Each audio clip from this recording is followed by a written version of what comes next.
Zombie Went to the Seaside by Aldred. High on a cliff the graveyard stood, where hikers said the view was good, and weathered gravestones faced the sea to measure out eternity.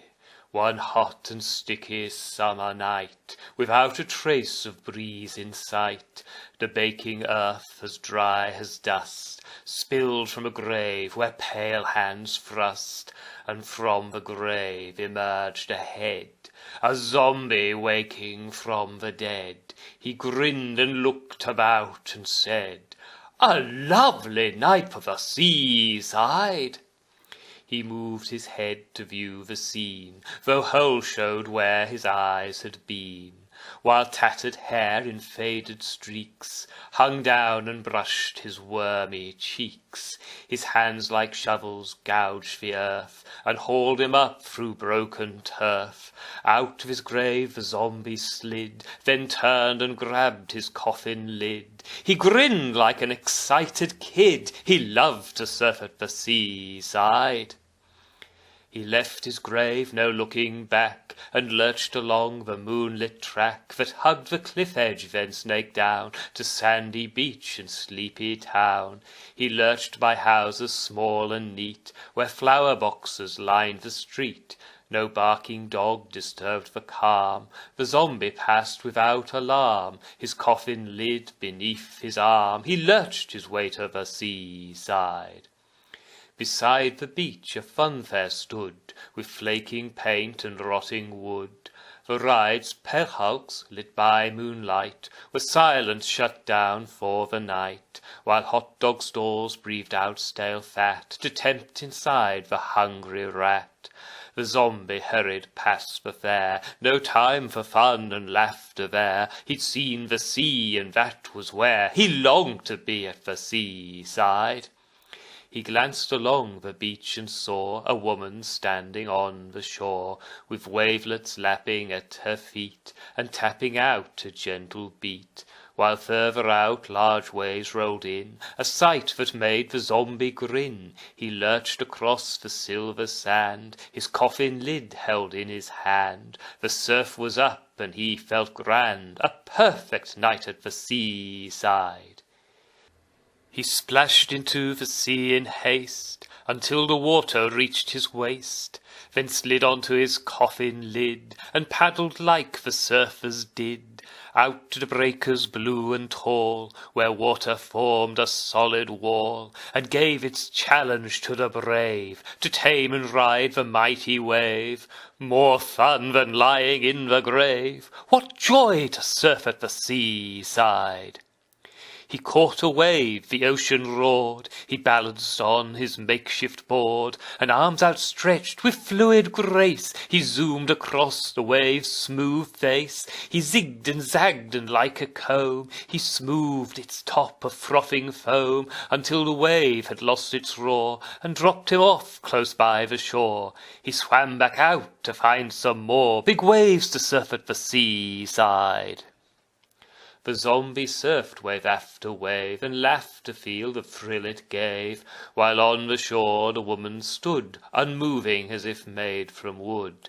Her wild black hair was curled and tangled, and in the waves her long skirt dangled. She watched the zombie at his play, and did not blink or look away. Instead she clasped her hands to pray, for danger lurked at the seaside.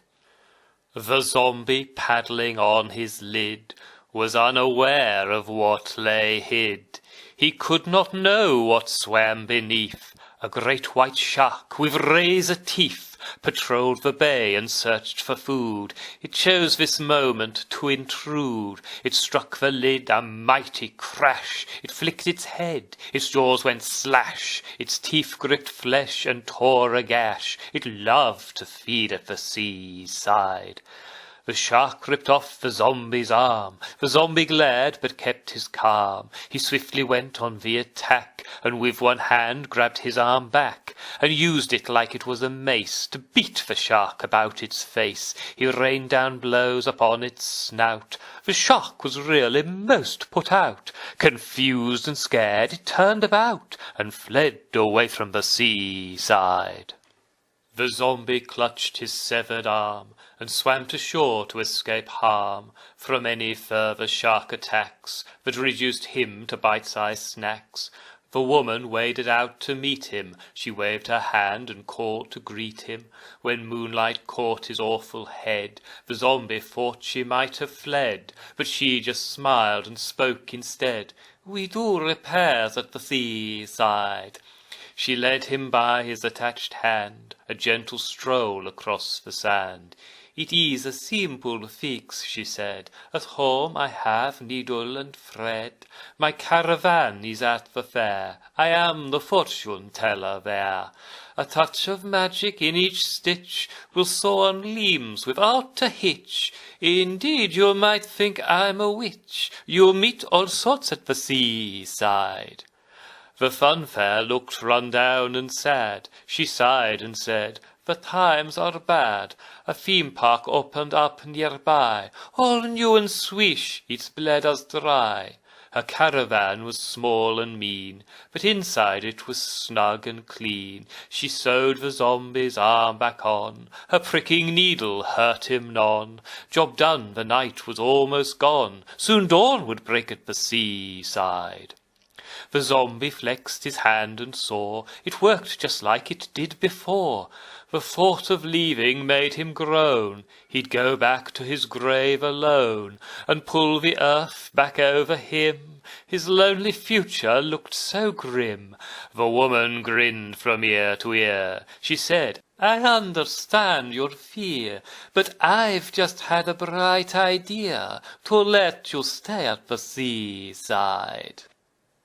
The zombie now works at the fair, and he's the biggest drawcard there. Folk flocked aboard the ghost train ride, where people emerge terrified and scream, "The zombie's real, it's true! Quick, go again, rejoin the queue!" And after working hard all day, at night the zombie surfs the bay. The sharks have learned to stay away, and life is good at the seaside.